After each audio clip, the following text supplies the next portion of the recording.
யோனி அண்ணன் அவர்களுக்கும் சேலம் சட்டமன்ற உறுப்பினர் அவர்களுக்கும் இந்த நிகழ்ச்சியின் தயாரிப்பாளர்கள் திரு இளங்கோவன் திரு சிவபிரகாசம் அவர்களுக்கும் மற்றும் இந்த அரங்கத்தில் எங்கள் முன்னே அமர்ந்திருக்கிற அன்பான விருந்தினர்களுக்கும் குடும்பங்களுக்கும் நண்பர்களுக்கும் இந்த நிகழ்ச்சி சம்பந்தப்பட்டவர்களுக்கும் பள்ளிகளில் சேர்ந்தவர்களுக்கும் ஆசிரியர்களுக்கும் மாணவ மாணவியருக்கும் எங்கள் நிகழ்ச்சி குழுவின் சார்பாக எங்கள் அன்பான வாழ்த்துதலை வணக்கத்தையும் தெரிவித்துக் கொள்கிறேன். என்னுடைய உரையை ரொம்ப சுருக்கமாக வைத்துக் கொள்கிறேன். அதற்கு 2 காரணங்கள்.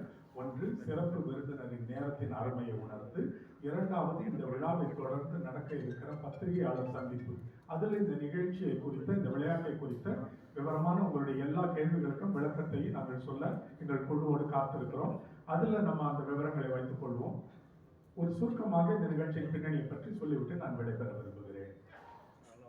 முதல்ல இன்றைய நிகழ்ச்சியின் தலைமை விருந்தினர், சிறப்பு விருந்தினர் பற்றி என்னுடைய தனிப்பட்ட கருத்து ஒன்று. இது அரசியல் கலப்பங்க. ஏன்னா நான் அரசியல் பின்புலம் இல்லாதவன். உங்களில் பலரை போலவே யாருக்கு வேண்டுமானாலும் வாக்குப்பட காத்திருக்கிற ஒரு வாக்காளர். இந்த அரசு பதவியேற்ற பொழுது நான் பள்ளி கல்வித்துறை அமைச்சர் யார் என்று தெரிந்து கொள்ள ரொம்ப ஆர்வம் காட்டும். மற்றதுல எனக்கு ஒன்றும் பெரிய நாட்டம் கிடையாது.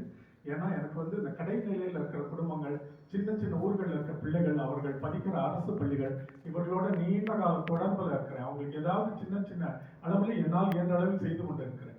அப்போ அந்த பிள்ளைகளுக்கு எவ்வளவு தேவைகள் இருக்கிற மத்தியில் ஒரு நல்ல அமைச்சர் புதுசாக இந்த அரசுல வருவாரா, யார் வருவார், இவங்க போடுவாங்களா, அவங்க போடுவாங்கன்னு நினைத்து கொண்டு இருக்கும் பொழுது, திருச்சியில இவர்களுடைய குடும்பம், நான் திருச்சி என்பதால் இவர்களுடைய தாத்தா காலத்திலிருந்து இவர்களை எல்லாரும் அறிந்து கொண்டவன் என்கிற முறையில் இவர்களுடைய பேரை அறிமுகப்படுத்தப்பட்ட பொழுது, இவர் இளைஞர் என்பொழுது அதை கேள்விப்பட்டவுடனே என் மனசுல ஒரு பெரிய அதிருப்தி. இவ்வளவு இளைஞரை போய் இதுக்கு போட்டிருக்கிறாங்க, நம்ம பள்ளி கல்வித்துறை இவ்வளவு பெரிய விஷயமா நினைச்சிட்டு இருக்கிறோம். பாவம், இவருக்கு இருக்கிற பின்புலத்துல என்ன பண்ணிட போறான்னு நான் நினைத்த நாள்.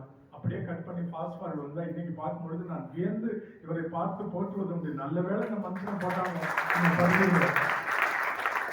அப்ப எனக்கு 2 சந்தேகங்கள் வந்தது.